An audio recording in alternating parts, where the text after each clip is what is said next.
Part 1, Part 2, Part 3, and Part 4. Now look at Part 1. Part 1. You will hear a telephone conversation about opening a bank account. First, you have some time to look at questions 1 to 7.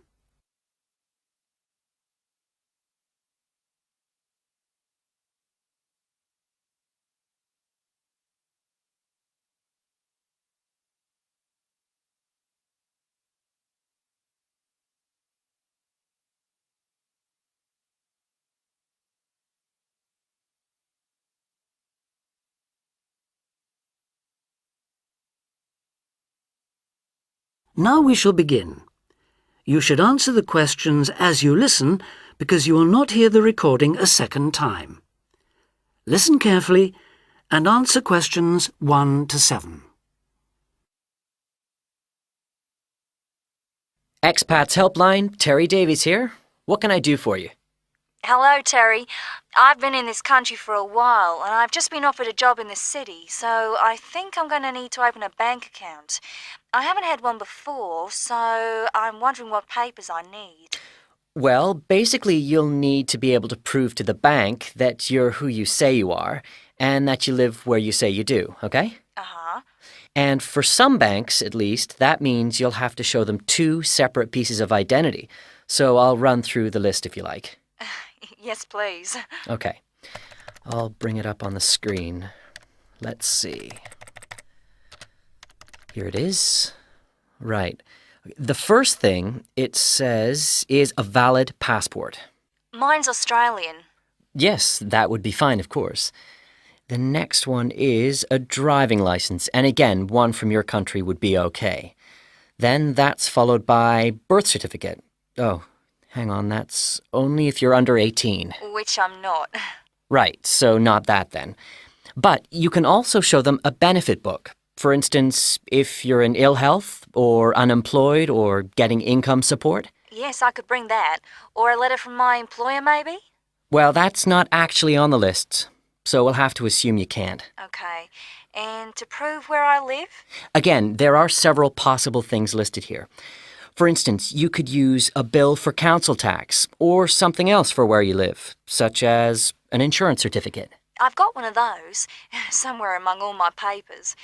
But what about bills? Things like phone bills, I mean. As long as it has your address on it, yes, fine. So a bill for my mobile would do, would it? I'm afraid it would have to be for a fixed line phone. You could use other types of household bill, though, as long as you get them through the post. How about an electricity bill? That'll say where I live, won't it? If it's in your name and not that of a landlord, yes. It is, so I'll probably take that then. There's one other you might want to use, a vehicle registration document. If you have a car or motorbike or something, of course. No, I haven't actually. Now, I believe there's a bank actually inside the commercial centre, and I might open an account there, seeing as how that's where I'll be every day. Yeah, that would seem to make sense. I know people who bank there. I actually read about it in a city guide. My cousin picked it up when he was here a couple of years ago, and I made a few notes. Do you mind if I run through them with you now, just to make sure the details haven't changed? Fine, go ahead. Okay, first question. It's still a branch of the Popular Bank, is it? The one with links to Australian banks? No, it's actually been taken over by another big banking group, the Savings Bank. It still seems quite popular, though, especially with people doing business in the Asia-Pacific area. And when is it open, Monday to Saturday? I'll have to check their website for that. Give me a second or two, will you? Sure. Right. I've got it. Customer service, and it's just weekdays, I'm afraid. Does it say what their business hours are? I'm just looking for that. It's on a different page for some reason. I think there's been a change at some banks in the last year or so. Yeah, here it is. It's open from 9:30 in the morning till 3:30 in the afternoon. And it's on the top floor of the main centre building, is it? Next to the travel agency? That's where it used to be, but they've since moved it to a slightly bigger place. It's on the ground floor now. Oh. And one last thing on this. I know most banks give incentives to young people to open accounts with them, but apparently this one didn't. Do you know if they're offering anything these days? I'll just check. I'm sure they'd say so on their new clients page if they were. No, there's nothing mentioned here. That's a pity. I was quite looking forward to getting my free gift. Before you hear the rest of the conversation, you have some time to look at questions 8 to 10.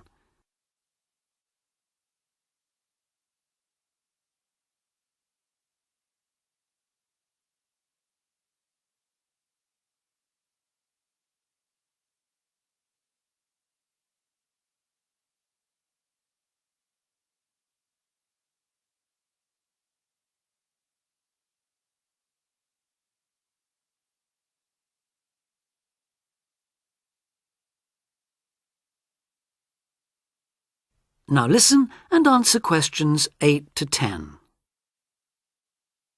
There are plenty of other banks within walking distance, you know. It may be worth shopping around to see what they've got to offer. Longer opening hours, including Saturdays, perhaps less crowded. Can you tell me how to get to a couple of them? I know where the commercial centre is, so that's probably my best starting place. Sure.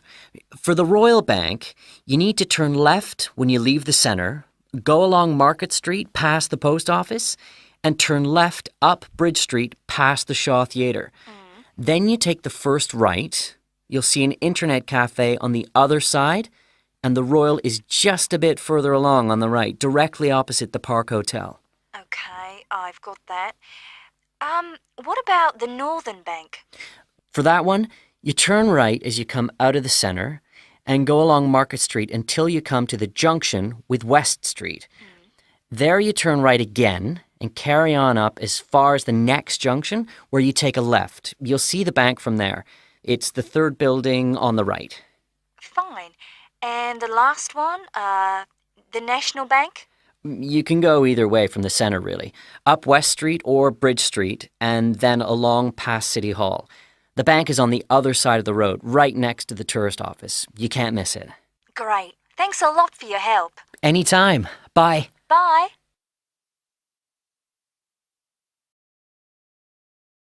That is the end of part 1.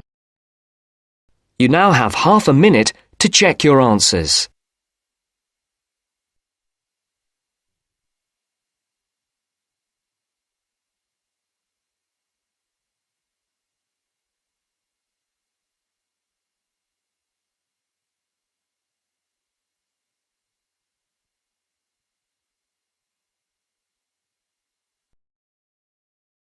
Now turns to part 2. Part 2. You will hear Joanne describing her home city of Darwin in Australia to a man called Rob, who hopes to go there. First, you have some time to look at questions 11 to 15.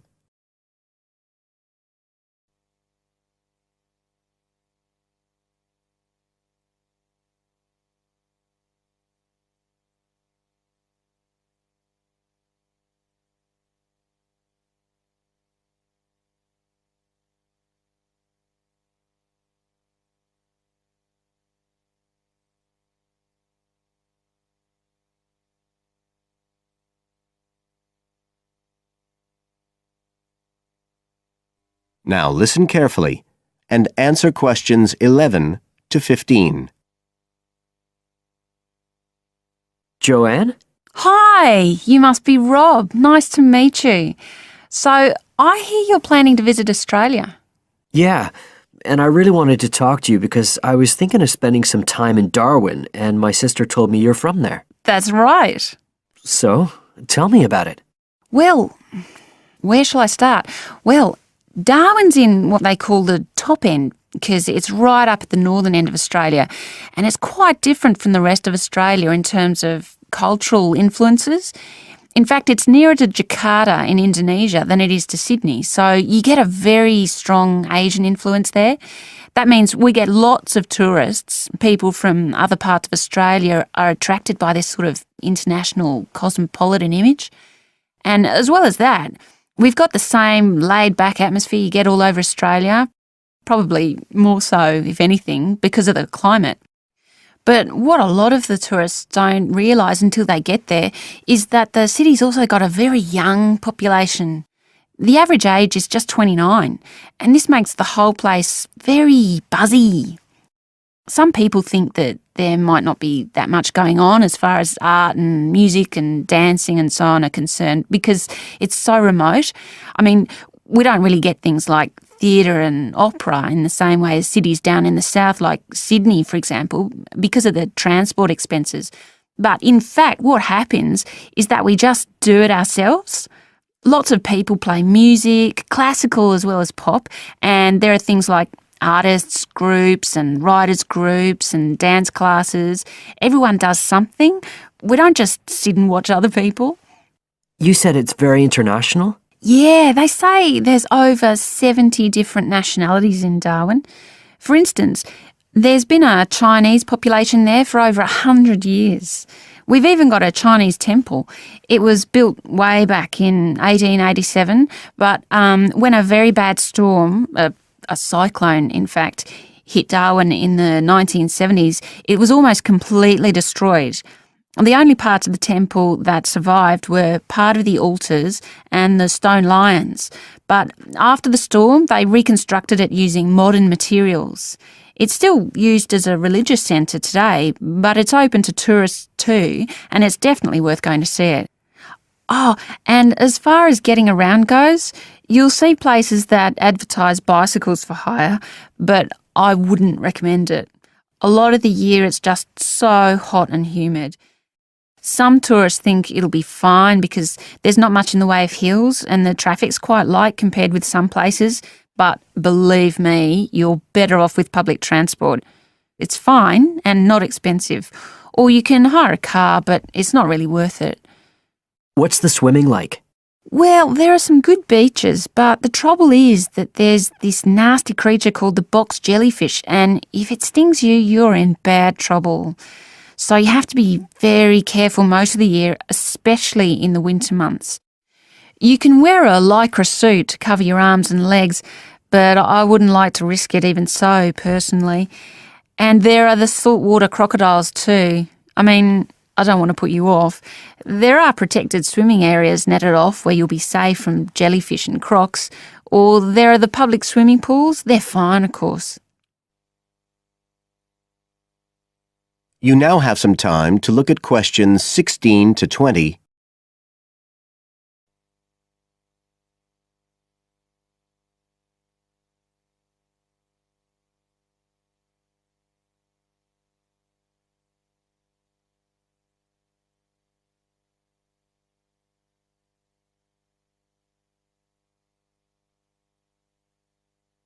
Now listen and answer questions 16 to 20.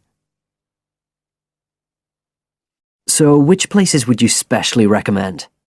Well, one of the most popular attractions is called Aquascene. What happens is every day at high tide, hundreds of fish come in from the sea, all different sorts, including some really big deep sea fish. And some of them will even take food from your hand. It's right in the middle of town at the end of the esplanade. It's not free. I think you have to pay about $5, but it's definitely something you have to experience. Then, of course, Darwin has a great range of food, being such a cosmopolitan place. And if you don't have lots to spend, the best place to go is to Smith Street Mall, where they have stalls selling stuff to eat. There's all sorts of different things, including Southeast Asian dishes, which I really like. You'd think there'd be plenty of fresh fish in Darwin, as it's on the coast, but in fact, because of the climate, it mostly gets frozen straight away. But you can get fresh fish in the restaurants on Cullen Bay Marina. It's a nice place to go for a special meal, and they have some good shops in that area too. What else? Well, there's the Botanic Garden. It's over 100 years old and there's lots to see. An orchid farm, rainforest, a collection of palm trees, a wetlands area. You can easily spend an afternoon there. That's at Fanny Bay, a couple of kilometres out to the north. Then, if you've got any energy left in the evening, the place to go is Mitchell Street. That's where it all happens as far as clubs and music and things are concerned. You'll bump into lots of my friends there. Talking of friends, why don't I give you some email addresses? I'm sure they wouldn't mind if you...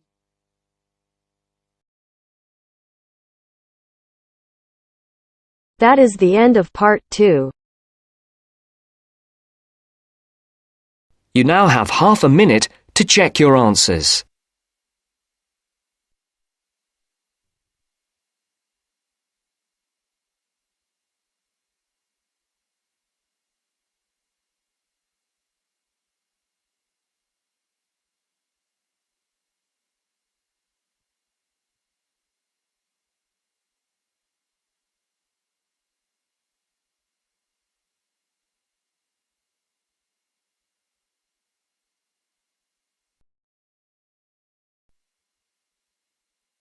Now turns to part 3.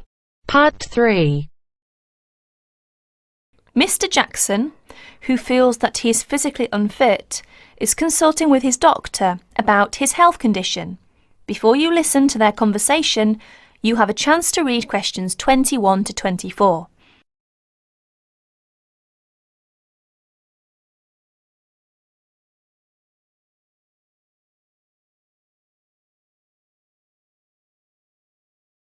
Now please listen to the recording and answer questions 21 to 24.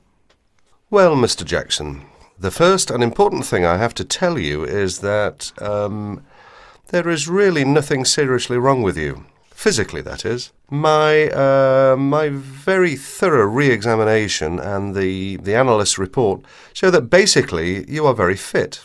Yes, very fit. So, why is it, Doctor, that I'm always so nervy, tense, ready to jump on anybody?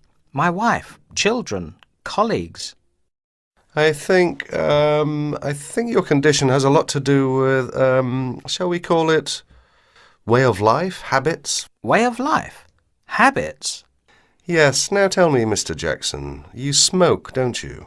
Yes, I'm afraid I do, Doctor. And rather heavily, I imagine. Well, yes. I smoke, about 40, 50 a day, I suppose. You should do your best to stop, you know. Yes, I see. But, well, it won't be the first time. I've tried to give up smoking several times, but it's no good. You see, 50 a day is overdoing it, you must admit. You must cut down at least that. Ah, yes. I know that when you're feeling tense, you probably feel that a cigarette relaxes you. But in the long run, I do advise you to make a real effort to quit smoking. Of course, but, well, it's easy to say give it up or cut it down, but, oh, you know. Well, in my opinion, you have no choice. Either you make a real effort or there's no real chance of your feeling better. You see, well, obviously I could prescribe some kind of tranquilizer, but would that help? I'd prefer, and I'm quite sure you'll agree, I'd prefer to see you really back to normal, not just seemingly so. And that's my reason for asking you several more questions about your other habits. Right. Now you have a chance to read questions 25 to 30.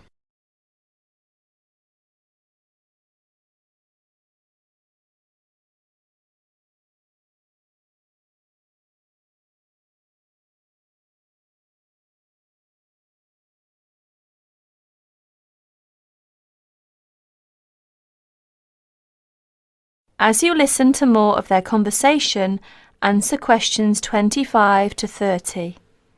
Your eating habits, for example. What do you eat normally, during a normal day? Yes, well, I'm a good eater.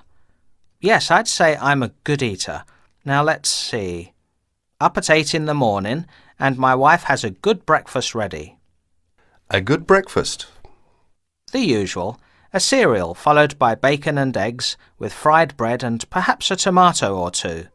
Then toast and marmalade, all washed down with a couple of cups of tea. Yes, I really enjoy my breakfast. Yes. I can see you do, but I'd advise you to eat rather less. We'll come to that later. Go on. Then lunch. No, first brunch. A cup of coffee and a bun at 11. Lunch has to be quick, because there's so much to do in the office about that time. So I have a pint and a sandwich in the pub. All very hurried. Try to be in less of a hurry. But I make up for it in the evening. I get home at about 7. Dinner's around about 8. Yes, my wife's an excellent cook. Excellent. It's usually some meat dish, and we like spaghetti as a first course. Spaghetti, a meat dish, cheese, sweet. But then, at the end of the day, shall we say, then I begin to feel on edge again. Most evenings after dinner, we read or watch TV, but I get this terrible feeling of tension. Well, I'm sorry to have to say this because you obviously enjoy your food, but I really do recommend that you eat less, and secondly, that you eat more healthily. Instead of having that enormous breakfast, for example, try to be content with fruit juice and some cereal. I see, but 11 says right. Well, that's all right, but lunch should be more leisurely. Remember, your health is at stake, not your job. As for dinner, I'd advise you to eat a soup, perhaps, with a salad. A salad followed by some fruit. But my wife's cooking Is superb, granted. And she probably enjoys preparing delicious meals for you. If you like, I'll have a word with your wife. No, that won't be necessary. Thanks just the same, Doctor, but no.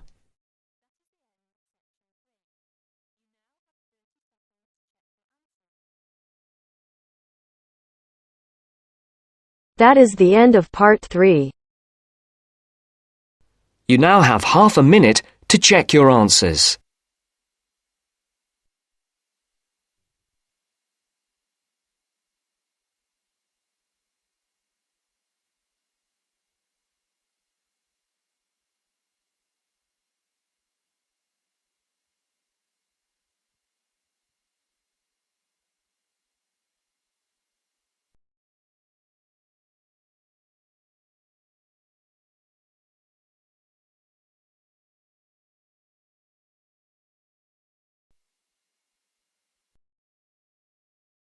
Now turns to part 4. Part 4. You will hear part of a presentation by a second-year environmental studies student on research into edible vaccines. First, you have some time to look at questions 31 to 40.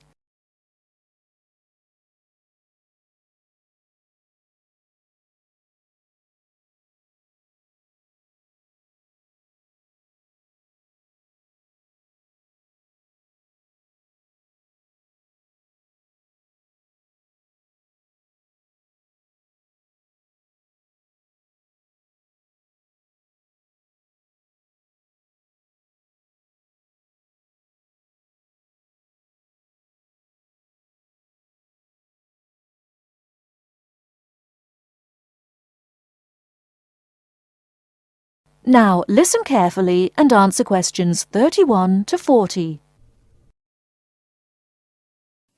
I've chosen to give my seminar presentation on a very interesting piece of appropriate technology designed to prevent sheep and goats from contracting a particularly virulent disease called goat's plague, which is a big problem across large parts of Africa, the Middle East and South Asia.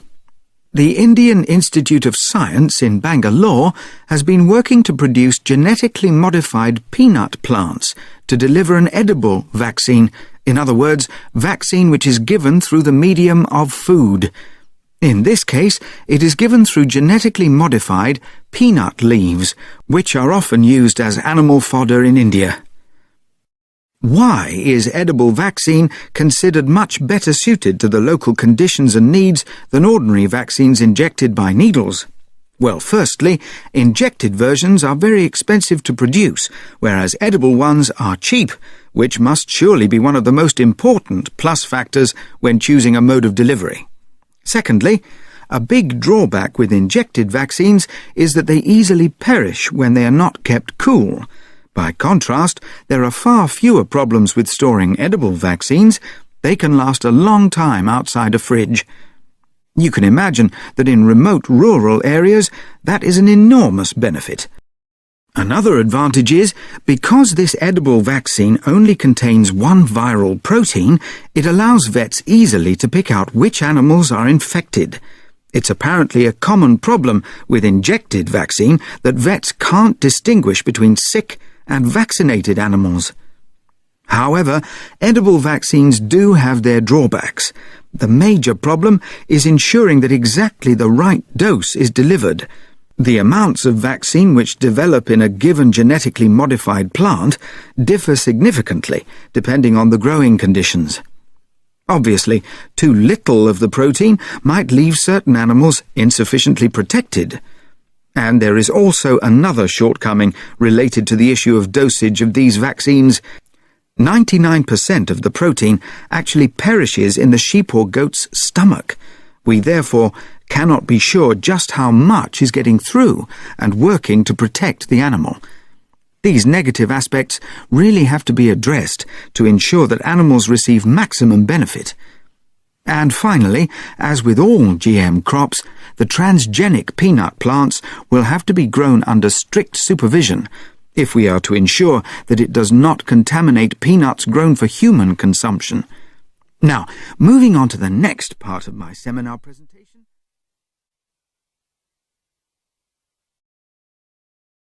That is the end of part 4. You now have half a minute to check your answers.